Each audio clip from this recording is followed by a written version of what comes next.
Hey guys, in this video, we're going to take a look at how you can set your gallery pictures as a wallpaper on the always on display screens on the Samsung Galaxy S22 series.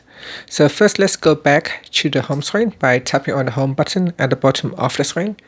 From here, open up your gallery app. If you cannot find the gallery app on the home screen, you can swipe up to go into your apps screen, and in here locate the gallery app. Once it is open, select a picture that you want to set as a background wallpaper for the always on display screen. Then tap on the option key at the bottom here. From the pop-up, select set as wallpaper, then choose always on display. Next, you can readjust the image. Then tap on the done button at the bottom. And that's it. So now if I lock my screen and turn on my always on display, you can see here, this is the new image that we have set as a wallpaper for the always on display screen. And that's it.